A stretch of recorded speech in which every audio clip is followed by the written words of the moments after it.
We're coming in hot to give you our hot takes on all the latest mental health news. From headlines and memes to developments and breakthroughs. We go into this show blind with the hopes of learning something new. Before sharing some bunny hugs. And leaving with our eyes wide open. I'm Nick. And I'm Todd. And this is Mental Health Headline Hot Takes. We're glad you're here. Hello, everybody. Welcome to another episode. Hello. Hello. I Time to spin admittedly, the wheel. yes, and I'm admittedly low energy today. I'm very tired, but I'm ready to roll. The wheel always makes it funner. Spin Oh, spin again. That's the first time. I just let it go. It says Nick's choice. All right. I'm going to go first because I'm coming in hot with this one here that I just thought would be a good one. All right. So my article today is AI and virtual reality therapist demonstrate the potential for mental health support. This is in the health. What is this? healthitanalytics.com. And the article is written by Shana Kennedy. And that link will be below. But Cedars-Sinai researchers have developed artificial intelligence driven with a virtual reality tool that can provide mental health support for patients with mild to moderate anxiety. This is a new study showing that it's being helpful, and it is a tool that was created in an ongoing shortage or in a response to the ongoing shortage of mental health professionals in the United States, along with the mental health care access challenges. So this came out today. This is September the 12th. September? Oh my God, dude, I'm telling you, my brain today, it's like not working. It's February 12th. Oh. It came out today, a few hours ago, when I first started looking for a new article today. And so this is interesting to me because I actually have several, one friend who had a app called Stigma, which was around mental health, creating community in this app, almost basically giving people the opportunity to like reach out for help and offer help if they needed it. Okay.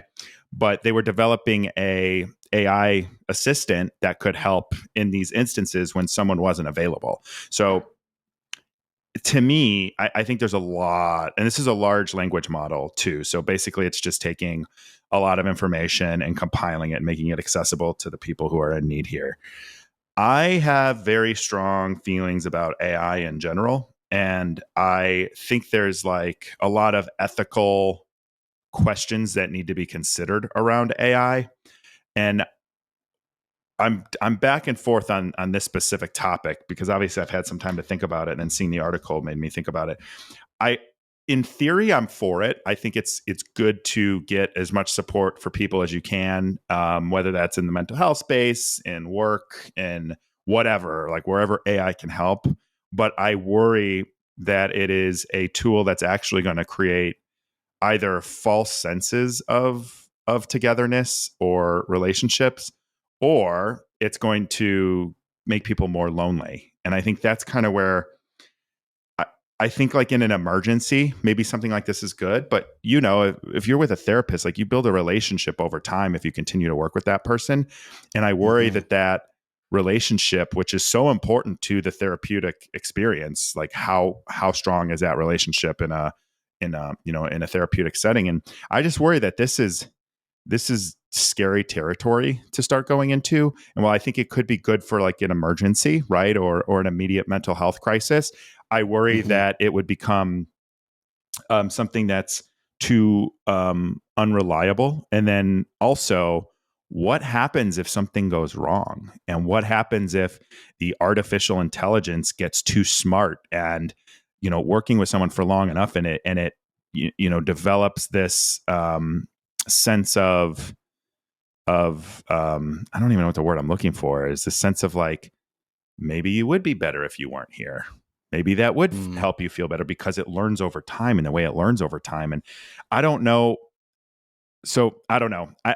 I don't have an answer. I just think we need to be ethical about it. And I think that in an emergency case, this could be a good thing, but there needs to be like a path to working with a human that is a professional, that's trained, that has real life experience, because you're not going to find it all from a machine. But I'm curious, what do you think? Yeah. I mean, myself, I don't know if it would work for me because I do need like connection, and I would just know I'm just talking to nothing, right? I don't know.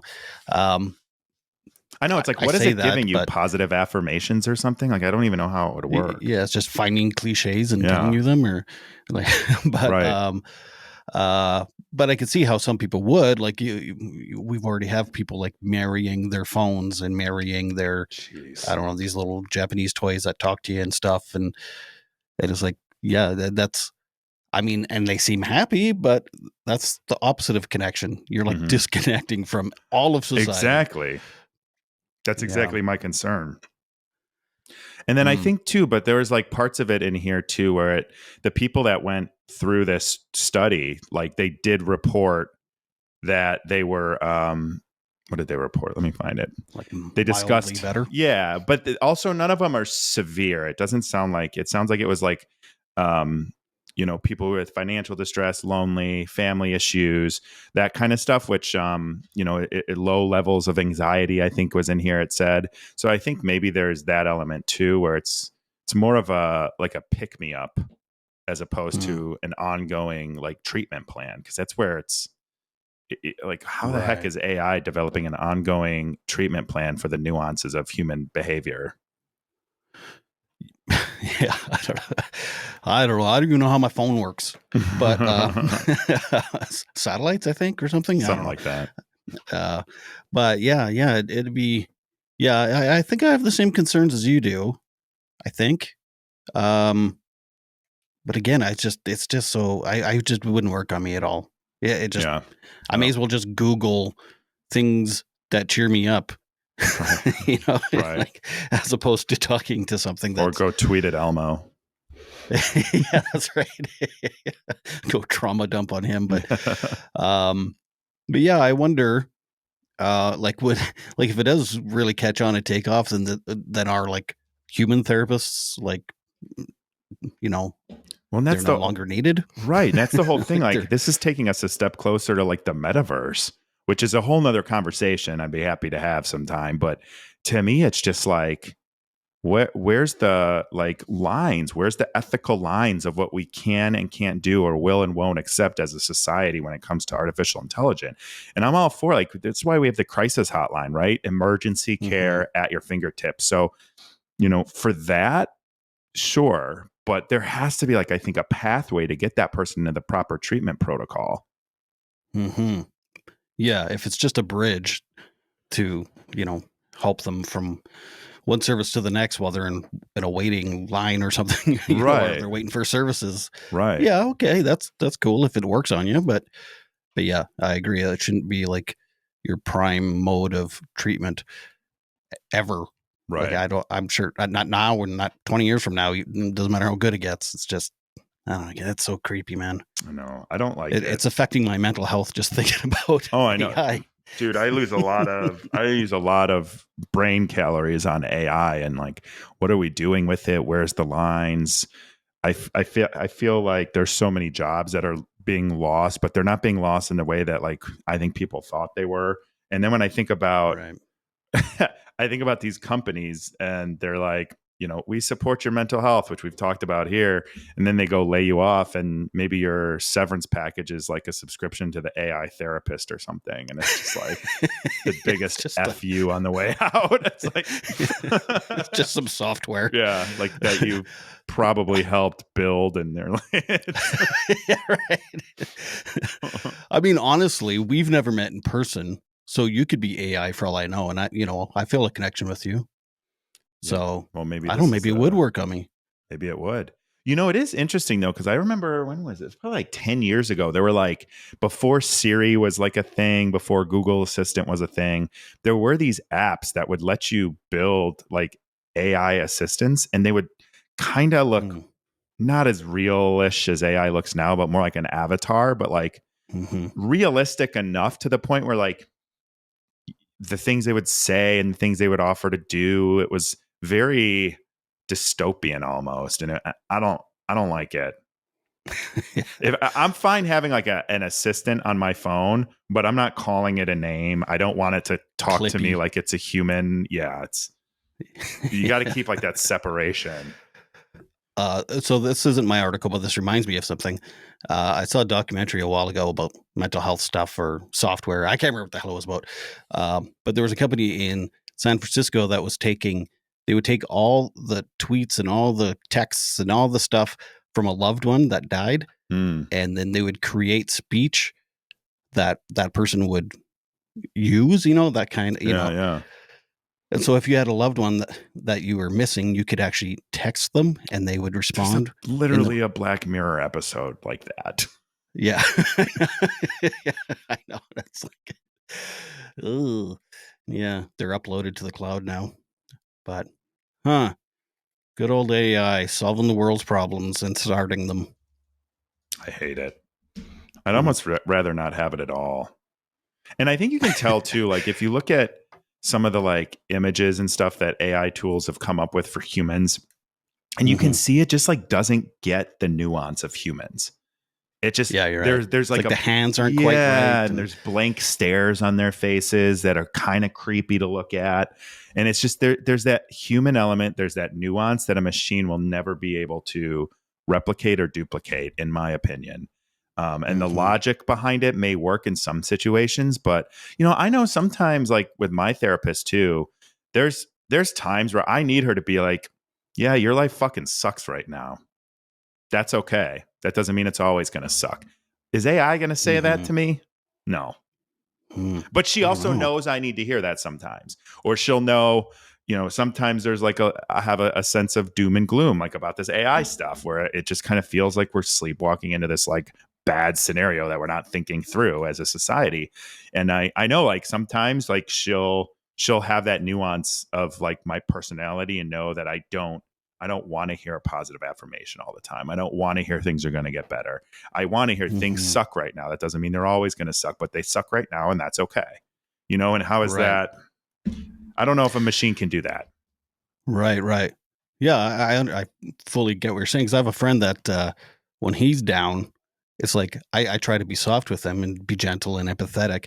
It doesn't work on him. He prefers when people are like, quit being a pussy and get your shit together. Like, you know what I mean? And like, so yeah, is an AI going to read each personality and develop itself around that and tell them what they need to hear? Or is it just going to be like, give yourself a hug today?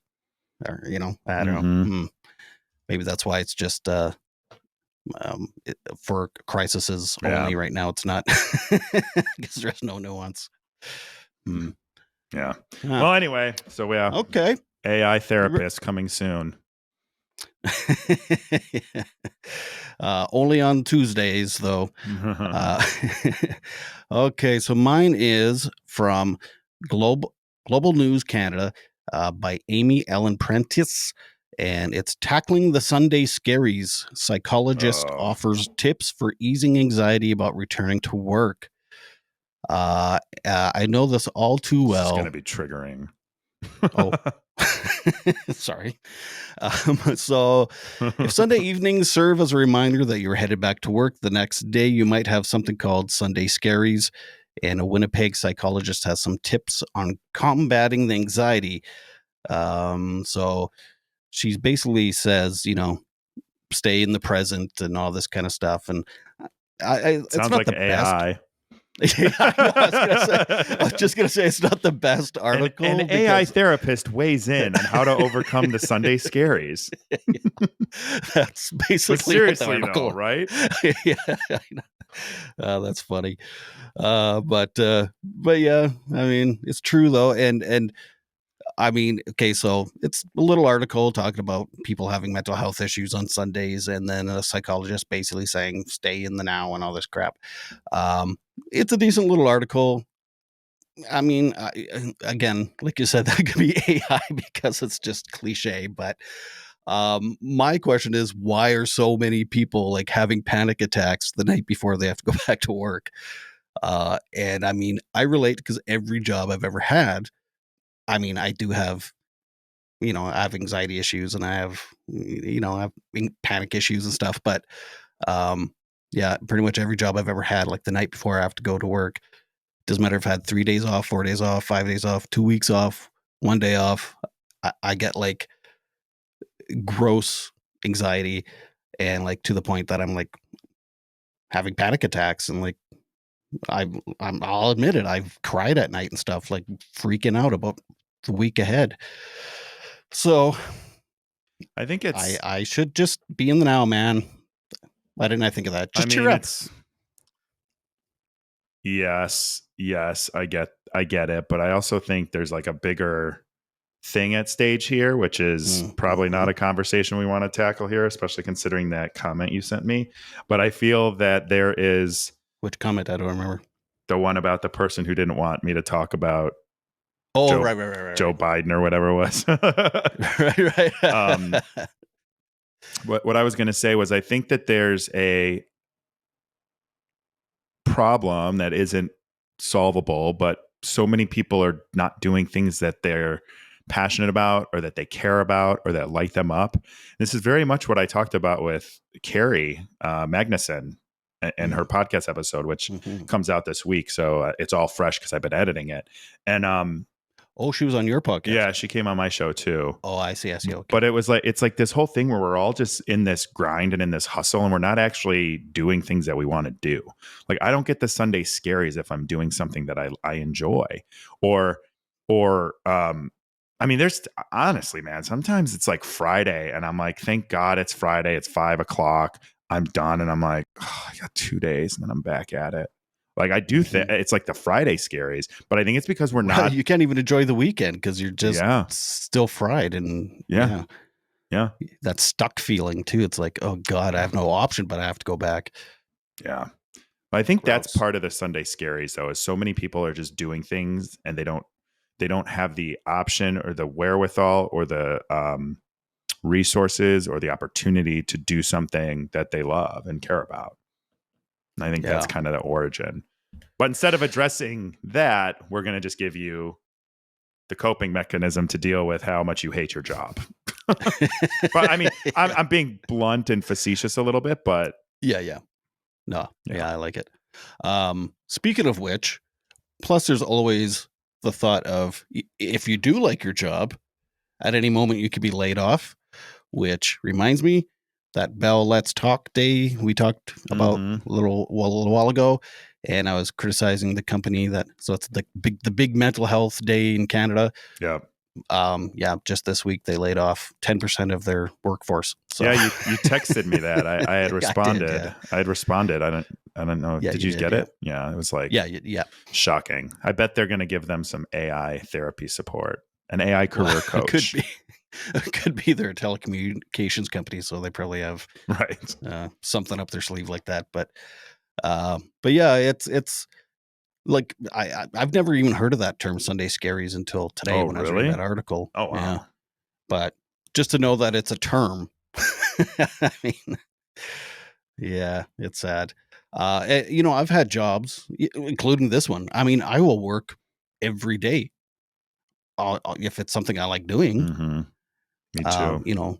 Maybe not 8 hours a day, but I'll screw around and work on a little bit and get emails and stuff. But really sucks, man. It all sucks. We were such bummers. I know. I'm really kind of crab. It's not even crabby. It's just like exhausted, and I can't even. I just feel like I'm like, speaking of Sunday scares, I'm just like go all the time, and I'm a creative person, and I don't get a lot of time to sort of be in my thoughts, and then I get super tired and my brain fried. And Sunday scaries come Friday as soon as I'm finished with the week. It's like, can anyone else relate to that? Does anyone else get Friday night scaries to go back to work and after the weekend? Yep. Can we do a poll? It's like preemptive Sunday scaries on Friday. Right. It's crazy. Well, it's no wonder people like binge drink on Fridays and Saturday nights, because it's like they're just, you work hard, you play hard, or something. I don't know. That's the dream, right? I think that's the dream. Yeah. Well, hopefully we didn't depress a bunch of people. I know. It wasn't too bad, right? So I think, I don't know, AI therapists, Could be and good. maybe it'll be good. And then Stay in the now, man. Stay in the now. Sunday Scaries. Don't worry about that job you might get laid off for when you go in Monday morning. It's a thing. Like, it's funny because, like, I'm 38. I've been laid off 3 times in my career. 3 times. And it's like, it just becomes this, like, fundamental underlying feeling of dread. And it like, because everything we do, like, my identity isn't tied to my jobs, but everything else is, right? Like my income, my healthcare, so it is. It's like Sunday Scaries, and then you could literally wake up one Monday and not have your job anymore, and it's like, it's crazy. Then that being said, I know a lot of people that got laid off from jobs they hated, and it was like, they were freaking out because of finances and stuff, but then they opened their own business or became successful, successful, quote unquote successful. Right. They're not millionaires, but they're happy getting up and going to the restaurant they own, or, whatever job they have, podcasting. But at the same time, it's a big kick in the junk at first, but it's also sometimes the motivation you need to go do what you want to do. I think the thing that sucks here in the States, I know it is for me anyway, is we have so much tied to our jobs that there isn't really a social safety net. And is when I lost my job the last time, I took some time, and I did, thankfully I was able to have some savings, and I had like 2 months where I really didn't think much about it. I kind of paced myself, and I tried to recharge. And if something looked like a good fit, I would apply, but I wasn't seeking it out. And it did help, like, in some elements, but I still think there's always that, like, pressure of, like, my unemployment only lasts 6 months. My unemployment didn't even cover my mortgage. So it was like, like, what, where is the creativity and the entrepreneurial spirit when everything is tied to your income and not even, like, providing any social safety net? It's a very, very, like, dire state, in my opinion, of where we are. Yeah. But it sounds like you're not living in the now. True. I'm not. I'm living in the I'm starving and I can't wait to finish recording so I can go eat dinner. Okay. Well, let's end this episode. Yeah. Well, thanks for listening, everybody. Thank you, guys. And don't forget, don't forget, follow us, but also shoot us some articles or topics if you want us to discuss them, and we're happy to incorporate them. Yeah. Until next time. See you, buddy. Peace. This has been our Mental Health Headline Hot Takes. We're so glad you came. Remember, when you heal yourself, you heal the world. Be sure to like this video, leave comments, and suggest articles for future episodes. Hit subscribe to Eyes Wide Open and Bunny Hugs and Mental Health.